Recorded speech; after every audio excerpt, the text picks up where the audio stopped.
thank you guys for doing this. I really appreciate it. Thank you for having us. Absolutely. I'm sitting here with two of the funniest dads I know who have brought me so much joy and fulfillment after really terrible days of my parenting.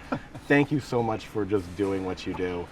Evan and Kevin, you guys are the dumb dads, and you have resonated with hundreds of thousands, millions of parents around the world. And I want to know, like, how did you guys get started, and how did you decide that this was something? To be clear, did you say like you feel better after a bad day because like you see we're doing worse? Yeah.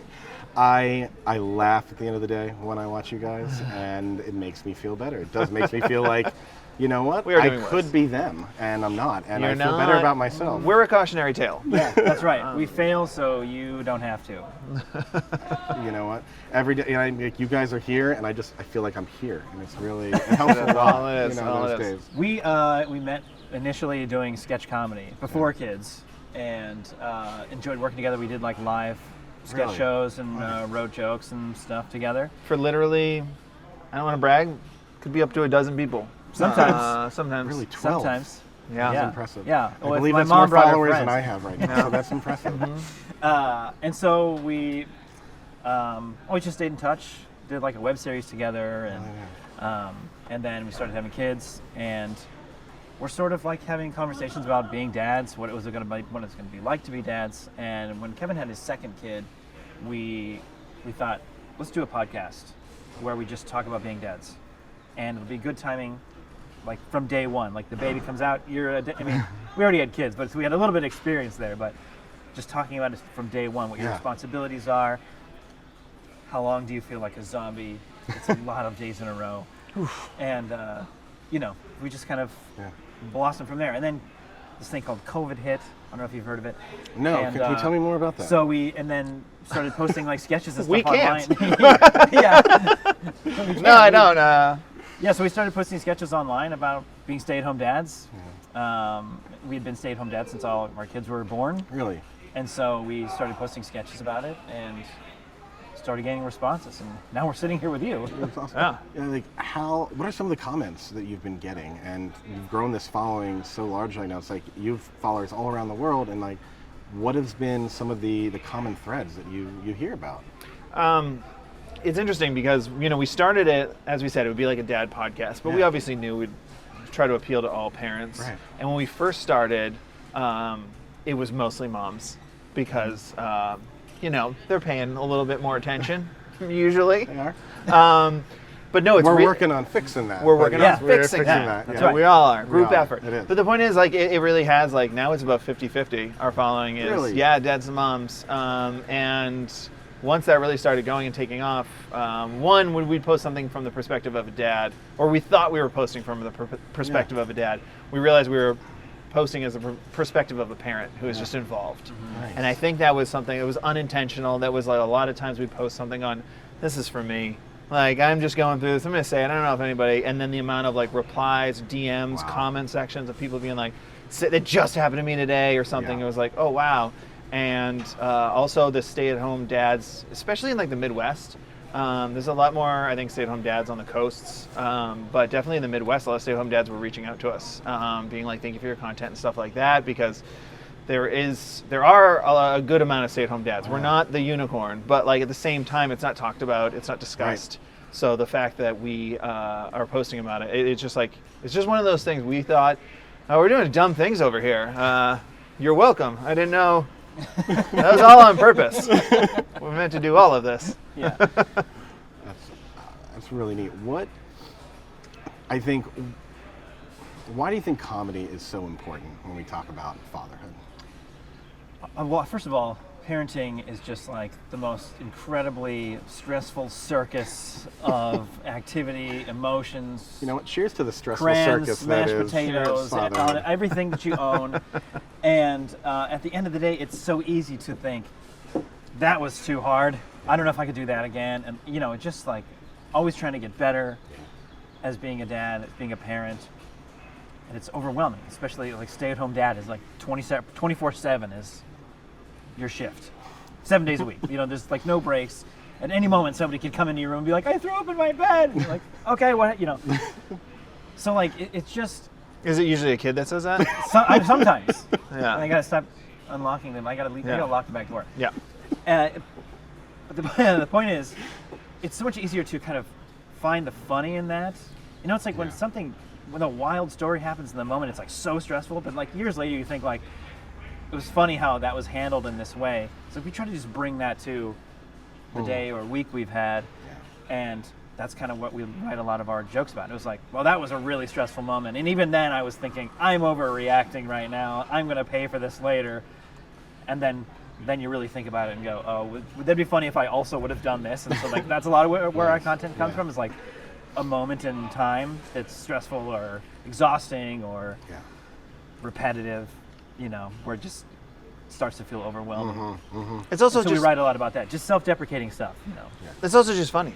I mean, Objectively, it's just funny. if you want to like drive a car, you should take driver's ed class so you can bring down your insurance, and then you got to take like your road test, and it's super stressful. Like I had to do it with like a state trooper, and it was very scary. He like pulled over somebody like right in front of us. It's probably on purpose, like to scare us, just to like get a license to drive when I want. And like we had a kid and like a nurse just like, car seat, all right. You're on your own, and and you're coming with us, right, for at least 3 months? That's it, forever. You get this forever, and seriously. nothing brings the insurance down. So it's just funny, objectively looking back. Like none of us really know what we're doing.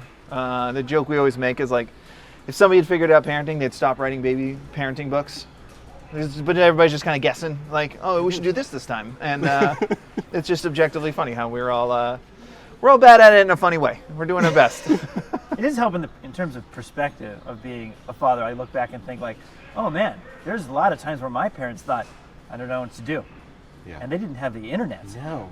as another point of Outlet, access, yeah, an outlet for information, research, right. information, Yeah. anything.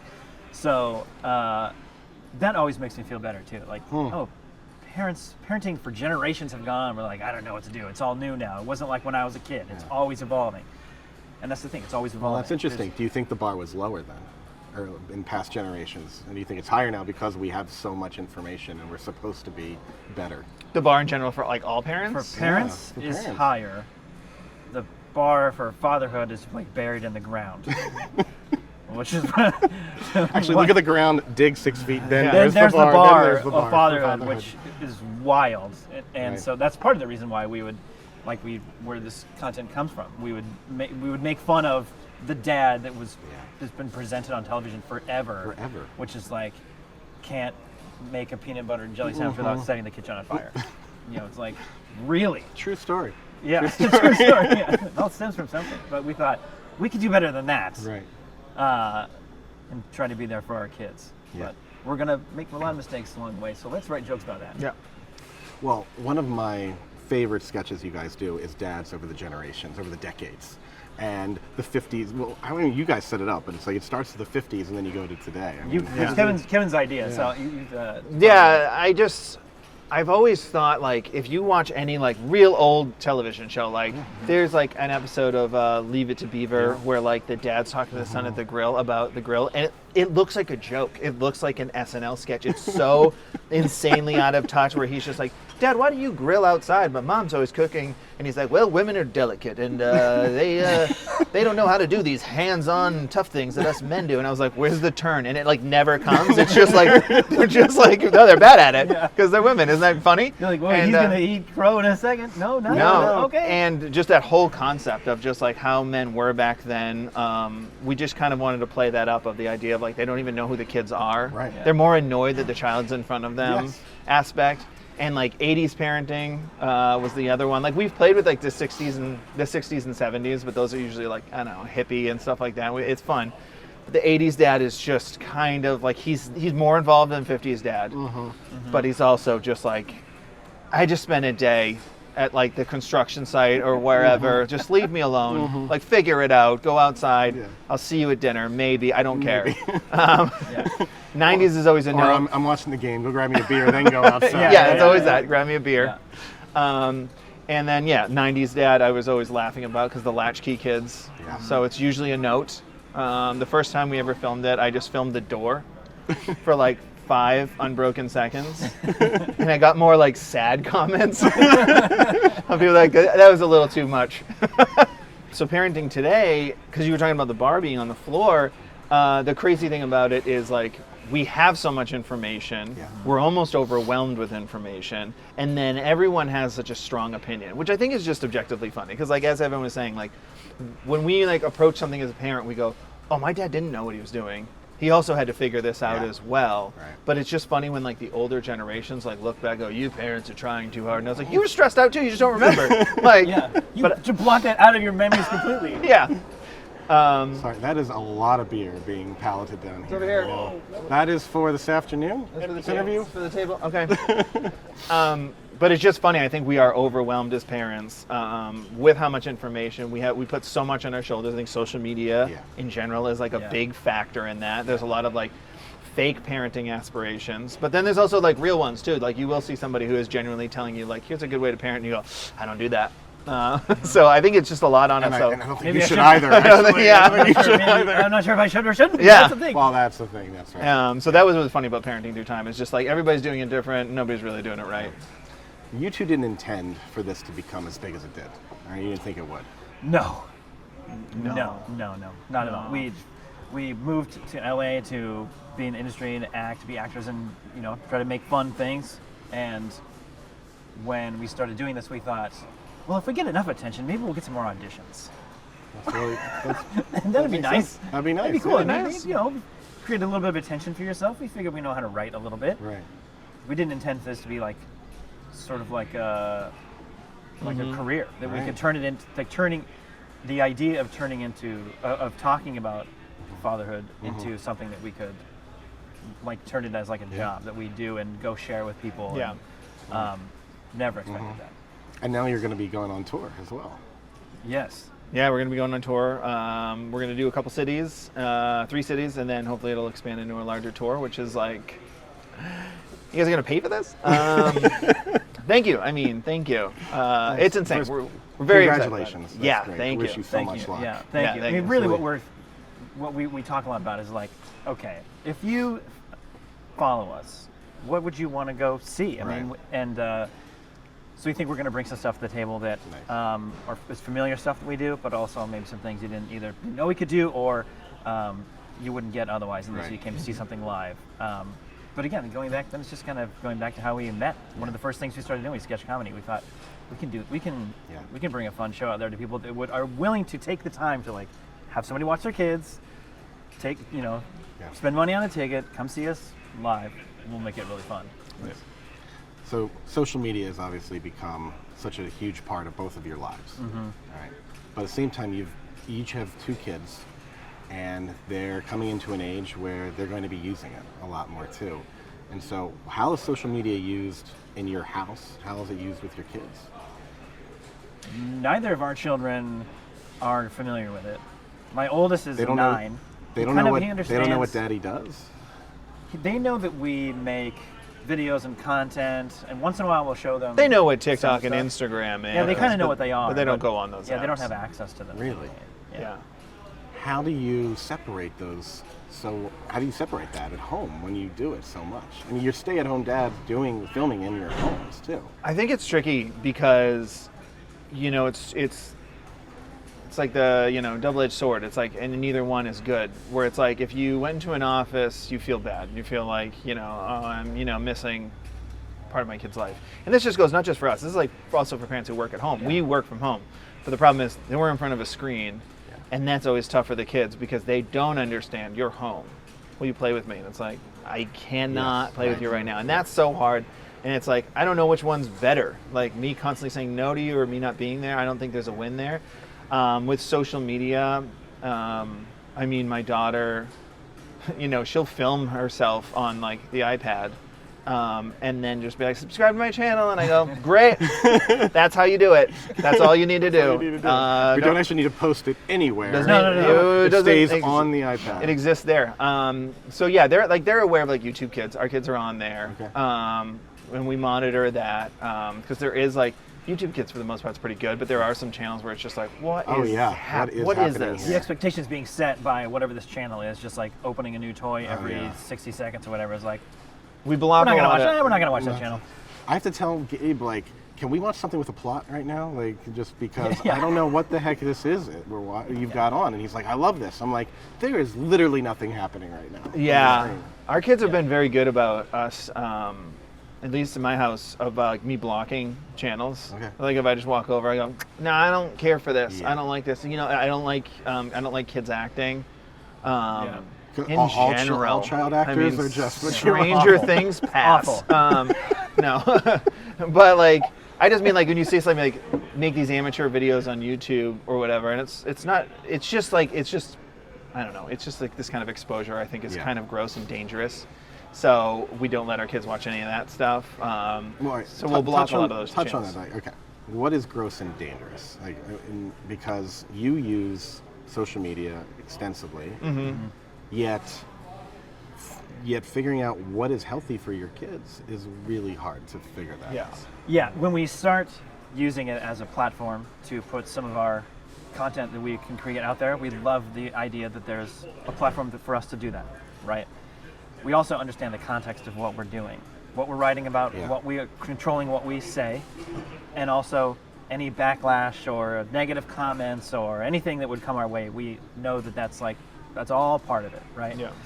A kid has no way of Yeah. understanding the context of like putting yourself out there versus what people think of you, all these things. And then it goes into like, I think what Kevin's touching on a little bit, there's like family accounts, like the whole family is in an account, and it's like dad to the kid acting, talking about the kids, like the whole family is in this thing. The kid has no idea how to contextualize. Now they have whatever, how many, 5 million followers? People follow them. People save videos of their kids. Your face just did something as you said. Like, Because it makes you so uncomfortable. Right. To just be putting your kid out there with it. They have no idea. Yeah. And they're going to grow up. These kids are like between the ages of 3, 7, 8, 10 years old or whatever. They still don't have any idea the impact that's potentially going to have on their full life. And what do you think that impact's going to be? We don't know, and I think that's part of the I don't reason know. we would like Yeah. to stay away from it with our kids. I just know that the internet, I mean, you do a live show on a stage. If somebody's going to heckle you, they've got to be willing to like back it up, you know, and there are people who do that. They have a couple of these and they go for it.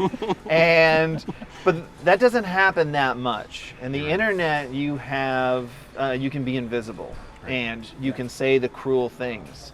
And I think if this kid has been on social media for however long, not knowing what he's doing, this is a fun thing I'm doing with my parents. Like, even if it's from that angle, from that approach, eventually someday they're going to access the comment section, and there's some wild stuff. I mean, there's been creators that have reached out to us pointing out, like, if you go to a video, like say you go to a video of ours that has 1 million views, right? You can look at the likes, comments, saves, and shares. If you look at a video of somebody with a child, also has 1 million views, the saves will be 5-6 times as many as ours. Oh, Go check it out. I just made a face. That's creepy. It happens, That's and creepy. when I saw that, I was like, oh, interesting. And then you look at it, and it is true. Like, those videos get saved more by predators and other people like that. And it's just like, our job as a parent is to protect your kids. So we're gonna make the funny parent videos. I don't think you need to have your kids in videos to make and these your jokes. kids are never in your videos. Never in our videos. No, never in videos. Did you make that decision early on, or did that come about because of a reason? Did something happen? We made it pretty early on. We never really considered it too much. Actually, I will say this: when we started doing our podcast, we thought this also can't be a podcast where we're just dunking on how annoying our kids are. Right. That's no different than like, let me show you another picture of my kid. It's like, I get it, you have kids. We all have kids. You don't need to see pictures of everybody's kids. You don't need to tell. He says I that don't to me need a lot. Yeah, A lot. just text it to me. It's a lot. So Like a lot. we thought there's no reason to Is it a lot? show them. It's a lot. There's no reason to show the kids. There's no reason to. I mean, if you're just like dunking on how annoying your kids are, it's like that's gonna get old pretty quickly. Right. What's more entertaining is what your experience is, because it's going to change all the time. And like, oh, what's the stupid thing you did now? Oh, here's my dumb dad moment this week. Yeah. I did this. I felt really stupid. That's much more entertaining. And having the kids involved just felt really uncomfortable. I think it was maybe 2 photos we posted. Wasn't even like of our kids, but they were kind of in the photo before Instagram Reels was a thing. And then we gained a tiny bit of notoriety, and people would say, hey, what's your family reveal? Let's see your family reveal. And it was like, whoa, that's weird. That's a weird thing to ask. That it was expected of us to be like, and here's our whole family. Here's what our kids look like. Here's, and so we thought, so we scrubbed our page, took anything out that looked like it had any inclination of what our kids may or may look like or not, and just decided then, like, yeah, there's no point in having our kids in our videos. That's not what our content's about anyway. I found a grown-up dad because I felt unprepared and I wanted to be a different kind of father than I had growing up. Today, Grown Up Dad is a nationally broadcast TV show across PBS, and we're working directly with dads and experts around the world to share important stories and advice so we all find the joy and strength of being a father. Now, Grown Up Dad is a nonprofit. We operate from the generosity of viewers like you. So please hit that subscribe button and join our small Dad Collab groups. Go to that website, grab some merch, and together, let's make fatherhood better for everyone. You feel the same way? No, I disagree. I put my kids on everything. Yeah, one thing we find I usually wear a shirt with their face. Yeah, no, it was the same thing. It was actually, it all happened when we had one of our first videos go like semi-viral. And because like you said, we weren't expecting this. Yeah. So we were just kind of having fun. It was like during COVID, it was something to do. Like the podcast started before that. Then we were making a video, and the first time one really took off, there was just like, our kids weren't in it, but it was like, we saw a giant uptick in our followers like overnight, and we were like, uh-oh. Yeah. And then he wasn't happy. It was yeah, and he made like his Instagram account private. I privated mine. I scrubbed all the photos of my kids because like luckily I was a pretty like bad at posting my kids. Like I was a dad who doesn't like post things. I was like, it's on the phone. I don't want to show it to the world. I know what my kid looks like. Yeah, I know. Yeah, exactly. And so no, luckily, now he doesn't want to do it. Yeah. So I did scrub it, and then I made it public. But yeah, I mean, you can only do so much to protect your kids, but it's just kind of making those conscious choices that I think will be the ones that they appreciate. Because the internet is everywhere, everyone has access to everything, but it's like, I don't know, your first job as a parent is to protect your kids. So like, we'll do the best we can. Let's be honest, we take a lot of pictures of our kids, so if they really want to share that, they can do that when it's their choice to do so, when it's their choice to put themselves out there like that, if they want to do. But I don't think that's anytime soon. I think about my own like middle school and high school days, and like the idea of like a permanent record in social media. I'm like, there are so many things. I'm glad I've forgotten about that trauma that I do not have to have out there permanently for someone else to see. Or singing Backstreet Boys or Together. Remember Together, the MTV fake boy band? No comment. I mean, the nothing. Yeah, what you think is funny as a teenager, it's not funny, that you would then post on the internet and then get ridiculed for it, and anybody that would have access to the video. I mean, things go viral because of how embarrassing they are when you posted it with a different intention. Wow. Is only, that example right there. That should be a bumper sticker right there. That was really good. You get rear-ended a lot while they're reading that. Yeah. So many words. Oh yeah, I was awkward in high school. What an absolute nightmare. Yeah. I think those car tube men, if you put like broomsticks in them, just kind of flopping around. I don't need that on the internet. Nobody wants that. But yeah, it's crazy for kids today. I don't think we'll let our kids be on social media until they're out of high school. Really? Yeah. I mean, come on. No, really. It's just so insane and dangerous, and there are like, studies coming out of kids saying like they wish they didn't have access to it, but it is what it is. Like that is the future. It's not going to be an easy road. That's going to be a lot of doors slammed in my face. Like I was talking about like the kids, on like YouTube videos. Like at least with television, it's still not ideal, but there are protections for kids. Right. With the unions, SAG-AFTRA, all that stuff. But on the internet, there are almost no protections. They're starting to be. They're starting to. Some states are starting. Some states are starting protections, but I think it's important. I think there needs to be like nationwide stuff. But I mean, just in general, as you said, you think about yourself in high school. This is like one of those things where like, my kids are gonna want it. They're gonna want to be on social media. All their friends are on it. But it's like, this is one of those moments as a parent, you're just like, I just know what that's gonna do. It's gonna change expectations. It raises depression, anxiety, all of that stuff. This is just going to be one of those like battles that my wife and I right now are just like, we Here's the thing. You need to be unified. My wife and I are like, I don't think we're gonna let our kids on social media, and all we ever get is like reinforcements. Yeah. We never get steps back going, oh, maybe actually. We're always getting like reinforced of our opinion of like, maybe they shouldn't be on social media every time. We've never had a moment of being like. And what do you mean by reinforcements? Like more data studies or other parents? More data studies. You hear some kid, got bullied so badly they had to change schools, and it's usually on the internet, and it's stuff like that. And it's, some kid, starts his own, Twitch platform, and then he just gets hazed in the comments. It's just like so many things, like so many stories just come out one after that. Bullying happens already relentlessly in school. Right. Yeah, in person. Not me. I know guys, but like. Well, but if you write a bad joke in front of this guy, you'll hear about not it. me. I know a guy knows a guy. I know. Yeah. Like the toilet water. It doesn't matter. That already happens in real life. On the internet, it's relentless. So it is going to be a hard road, but yeah, it's kind of where my wife and I stand. I don't disagree with that. I think I'd be more prepared to see where it goes. As of right now, probably not. If it getting remains, like until high school or potentially, yeah. Wow. But we would need to see things change. There need to be more regulations, protection. I mean, I could definitely see if it's a conversation that's completely monitored. Like you can have access when we have access, or we have full access. Completely putting yourself out there for like into the ocean of the internet to see what happens is hard pass. All right.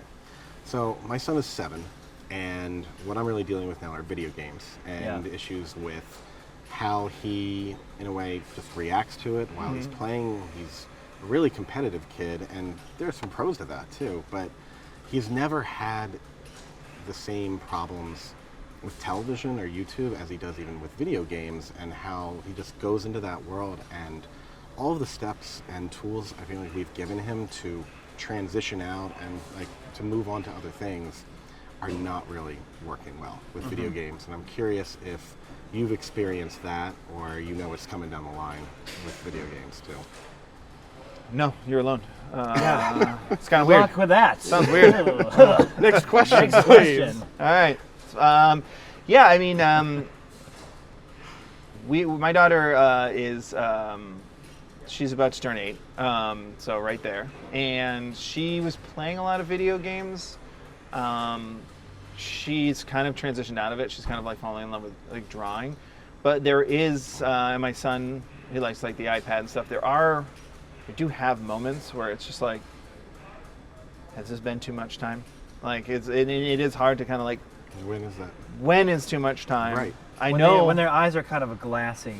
I mean, like this interview. This is this is too When you're long. looking at the device, but you're looking way past it. It's been too long. Yeah. I think when you say, guys, that's enough, and they go, okay, and put it down, you go, oh, no, I went too long. Oh, man. When they cooperate, they're like, I've been waiting for you to parent. We definitely try to manage it. It's tricky because it's so easy to be like, oh, screen time is bad for X, Y, and Z reasons. But like, both my kids are in school. So they're in school. Both my kids play baseball. They'll do some classes at, our YMCA. They're active doing things. And I also do remember as a kid coming home and like wanting to watch, Cartoon Network or whatever. Like we did have screen time. It seems more wrong because the screen is like on their lap. And the same with video games. Had a Nintendo, Super Nintendo.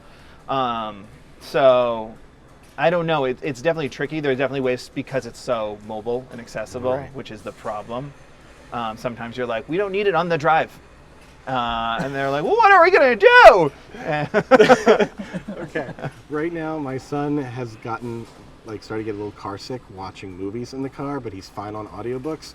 And even though we now know he's fine again watching TV on the iPad in the car, we're like, oh no, remember you get car sick? And Yes. we're just like, stay with the audiobooks. Don't ever try the other thing. You'll get sick, son. Yeah. We've definitely done those like little, Like you use I that feel little. a little bad, but I'm also like, no, I need this. for the right best. now. It's for the best right It's now. for the best. I think my wife and I believe in like all things in moderation, right? So I sometimes have conversations with my son who's like really been glued to his iPad for like a morning or something Yeah. like that. Or he likes to like watch a show, like listen to a show that he likes, and he'll play like a video game at the same time or something like that. And I don't disagree with that behavior. I mean, like, sounds awesome to me. I wish I had that kind of time to just sit and do that. Part of it's jealousy. But I also have, conversations where I'm like, think about like if you sometimes we get a little upset with how much homework we got to read for a certain. He reads like at least 30 minutes a day. Usually stretches into it further. Once it's like, please sit down and read. Okay, fine, he does it, and then he reads for an hour because it's like, and he gets lost in it. So you have conversations like, think about if you spent the same amount of time towards something else that you wish you could be spending on an iPad or something. And he doesn't. I don't fully expect him to understand what that means per se. Because it's a boring parent thing to say. Because it's a boring. Oh, imagine doing something else cooler. Reading. Are you done? I'm watching a cartoon. But yeah, I mean, we played video games. I played video games when I was a kid. I watched cartoons when I was a kid. And look at me now, huh? So get your kid off. Get him off. So that So no screens whatsoever. This is a cautionary tale. My hair was straight. That's the thing. Do you feel like you two have good habits with social media and phones? Or do you feel like you are not able to be the right role models even for your kids? I honestly don't think I'm a good role model. I just don't. In general, or just on social media? Yeah, in general. Well, I I should should be a parent. No, I think for social media, I don't think I'm. Should we lie good. on a couch? Should we talk about that for a little bit? Do you guys have a couch? Yeah. I'm in a backless chair and I'm dying. My back of my legs are I didn't know sweating. a couch was ever an option. Wouldn't have agreed to this. No, I think I do. Like, my wife and I have been like addressing it lately because she's also on social media, and you do watch videos. And part of that is like you do need to do that for work, like for reposting stuff, or it gives you an idea for a video. But then you do get lost in it. It is easy to get lost in it. It is addicting for a reason. Like, it's a brilliant business model of like teaching you to just keep swiping, staying on the app, all that stuff. It is something that we're definitely working on. Phones at the dinner table, things like that are super important to walk away from. What's a dinner table? It's like it's where you put your mail and your jackets. Yeah, backpack's usually there, and then there might be some ketchup there somewhere if it's dry. Some kinetic sand on it. Yeah. I know the place you're talking about. Thank you. Yeah. Underneath it is like caps of markers. It's like the thing where you know that thing you eat in front of the TV, but it has like taller legs. Taller legs. But that has remotes and magazines and stuff. Yeah, well, so does the other one. That's everything. It is something that we're working on, and it's definitely something that we're still in a good place where our kids are, young. That it's like they're not going to be calling us out quite yet. It's just something we've been working on with our kids. We're at a good point right now where it's like they're not going to call us out on it, so it's like let's start managing it. But it is something we've definitely been working on. I'm conscious of the example we set because, again, like Kevin said, it's kind of what our job is. So we film a lot on our phones, and then if you post something, we want to engage in the comment section and talk to the people that follow us and respond to their comments. And so you do that on the phone. Yeah. And we're a stay-at-home dad, so we're like at home a lot. So our kids like probably would have no clue what leaving the house for a job would be, because it's hard to explain like this is my job, and you need to not have it on so much or whatever. So it's definitely a conscious thought. Yeah. It's like I don't really know if I'm. It's like the only example I can set because this is my job. Right. But I do think. I mean, I try to explain to at least my son. He understands more. My daughter's like 5, so she doesn't know exactly what's going on, right? But my son, at least, is I'm like, once I'm done with this, I'm going to put it down and we'll go play catch or something like that. Right, And, nice. Yeah, again, to try to make a point to put it away, because if he knows it is part of my job, and so that I'm not going to additionally sit on it if I can. I mean, that's the thing. There's not a lot of time in the day. I mean, we were talking about that on our podcast the other day. Who has time in the day? Time just disappears faster than, next thing you know, it's bedtime. You got to try again tomorrow, because I definitely forgot to do like 3 things today. Mm-hmm. And then monitoring bedtime and snacks and how much screen time they had today. Yes. I'm like, right. Don't monitor snacks. You'll upset yourself. It's just endless. You should monitor snacks. Yeah. Don't hurt your kids. Yeah. We should. The doctors want us to monitor snacks. We're not allowed to have snacks anymore. Yeah, the pantry's my standing desk. I want my kid to thrive, right? I want him to be successful. Mm-hmm. Yeah. And we've been talking, my producer Josh and I, we've been talking about like the power of boredom and how nice it can be, and how even growing up we had boredom. There were commercials between shows. There was nothing to do in the cars, and now that boredom doesn't exist when it's literally instant entertainment for whatever you want ever made is in front of you. And I worry about that in front of him, and I don't know if that's just the future and I need to embrace it, or do I sound like an old man being like, oh, these darn kids these days and their screens, or is it like, no, I really need to set some boundaries and give them a little bit of that boredom I had growing up, because I think that's powerful too. I think I think you're about right. I think that's I think it's somewhere in the middle, because I think we were so bored as kids, which so boring. I mean, I used to go in the backyard into the woods, which is like, yeah, that's good for him. But I was like finding pieces of glass and cataloging it, like, cool. So like, there's like, find something for that kid to do. Never heard of boredom. Find something for that kid to do. Wait, how many rocks are in your house right now? Like, should we just talk about random rocks? That's what I'm saying. I don't understand the rock collection. I don't understand the rock collection. They're like, why are there 9 rocks in my door right now? They were in the driveway 10 minutes ago. Yeah. How's that a collection? But it's funny because there's this happy medium, right? And like my son, for instance, again, we were just talking about this recently, but my son, for instance, he knows like every dinosaur. Oh, that's pretty cool. Yeah. From knowing videos. And like to the point where he says a name and you go, shut up. Oh, wow. That's exactly what it is. That's real name? And then recently, like, he's in TK. It's like not quite kindergarten, but he's in kindergarten. He's like taking a kindergarten class, but we'll have to do it again next year because he's too young.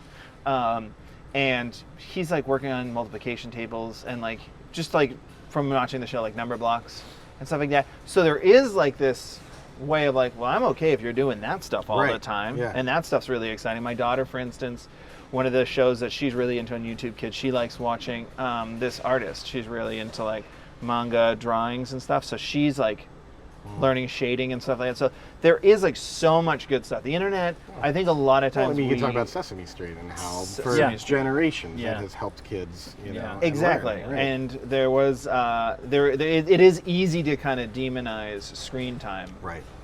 Because there is so much bad, but there's also so much good out there. And there's so many like new apps and ways for like kids to learn, to help kids in ways that like, because like the old school way of school, literally, it sometimes doesn't work for everybody. Yeah. They have a one-size-fits-all with a lot of schools, and that doesn't work. We're learning that more and more, and there are certain things on social, like on the internet that is very helpful. But I do agree there is something to just go outside and have fun, and I think our kids still do have that more than I think we give them credit for. I think when we send them outside and they're outside for hours with chalk or collecting rocks, it is like, oh, okay. I think like we say being bored, and I know what you mean by that, but I think at the same time, I think they do just like, okay, well, that's gone. They're not like us where we like have that like quite addiction yet, I feel like, where they will like, all right, I'm going to go do something else then. And they do kind of adapt a little bit easier. Having said that, go camping, where you have no reception, and see what happens. That is solving a boredom problem. Yeah. That's pretty good. I will say this, I think technology that you were saying as well, like kids also, technology is going to be, it is the future. Yeah. I mean, kids are going to need to learn how to use an iPad. They're going to need to learn how to they're going to need to know how to navigate the internet to find real information, how to navigate that whole space. Good luck. So, good luck. Well, but I mean, that's, I'm not even going to talk about AI yet because we're not even sitting here. That's generated. But I mean, so they do have to, my kids, now my son, like, they have like little notebooks that he has to type on. I worry about video games too, and yet you've got professional, esports players, and you've got people who really can, like, they can figure it out and they get into coding. Like, that's what's hard. Like, I feel like almost growing up, it was a little bit clear of the path of like, okay, this is more how to be successful, or some things that we thought would lead to that success. Yeah. And now, I mean, every road feels like no matter what road you take, it could go either way, and it's like a coin flip. Right? Yeah. I think part of the thing one of the things I try to tell myself is like, I hope your kids find something they're really passionate about and then do that thing, right? My son does love video games, loves video games. He said before, and you're worried? No, I'm not worried. He said before a couple of times, I would really like to be a video game designer. Like, draw the backgrounds and tell the stories and everything. And I think, you know what? That's great. If that's, I mean, of course that could change a bunch of times. Right. Before He Halloween. may not even like video games 2 years from now. I don't know. But I also now would know how to help him move towards something like that. It's not just play video games all the time. That's not how it is. You would need to, you got to get better at math. But, you know, take story writing classes. I mean, there's definite ways to like guide yourself into a successful career in video games. It's kind of like, I also think everybody wants to be a Major League Baseball player when they grow up. When I was a kid, it's like, I hope I'm a Major League Baseball player. Guess what? You don't have a shot. But if you You tell it to your kid within, now. That's really helpful. You don't have a shot. Ever since they were born. But if you stay within the lane of like baseball, you find yourself as like somebody who works in like marketing, or Right. or somebody who works like traveling with the team, or in some way Yeah. that you would still be adjacent around baseball if you love baseball that much. That's true. Just pick your thing, and you will find your space in it with what you turn out to be really good at. So if you like playing video games, play video games. But again, everything in moderation. We're also going to go for a walk. We're going to learn how to draw. We'll we'll play a game together. So. But by all means, if my kids show love towards something that they're really passionate about, I help them stay there if they want to stay there. Thinking about, it's going to air in a year. All right. Talk about hopefully things we see, and advance this idea even to like. Just can you talk about what do you hope happens? Because we talked a little bit. What do you hope happens with legislation or rule changing for protections for kids in social media? Well, finally, this is my area. Finally, something I know everything about. I just know from my perspective that I do hope there is more legislation. I mean, I know this is like, it's not black and white, but like, I hate the fact that like you can be invisible on the internet. Yeah. I know there is some positives to that. You can, Speaking of needing a license to do something. Yeah, I mean, Almost on one hand, I don't feel like True, you should right. be able to do these say horrible things on the internet and have it be invisible. Having said that, some invisible people do incredible things. So, it's not that black and white. But I do hope there is some legislation out there to protect kids a lot more. I think there is a long way to go with it. I think that, I know you said this is going to air later, but I think that the government is very slow on this, and they're being like a cliche. They're being like one of our sketches where they're just like, oh, I don't know any better. And you're just like, well, you got to know better. You got to figure it out, because it is our kids. And like, we are already showing signs of like anxiety and depression. Like, these things are happening. You need to figure this out, and you need to not sit down with the big tech companies. You need to be sitting down with like parenting experts, psychiatrists, psychologists, all of that, and like figure out medical professionals and listen to them. And if I know anything about the government, they're going to do that. It's going to go great, guys. Mental health is so important, and the more and more we learn that, the more and more it should also be extended down to children's mental health. Yeah. And I hope there's leaps and bounds further than where we are now. Whenever this airs, beyond that, I mean, should be a huge focus. The world seems small because of the internet, and it seems to be a scarier and scarier place as the days move forward sometimes, which is why I think we focus on just trying to make people smile and laugh about it, because there's a lot of things to be scared about, and that weighs on me a lot, that what world is being created right now that our children are expected to thrive and grow up in, and feeling sometimes like losing a grip on it is I lose some sleep on that sometimes. But mostly my back. Yeah. Cheers to your back.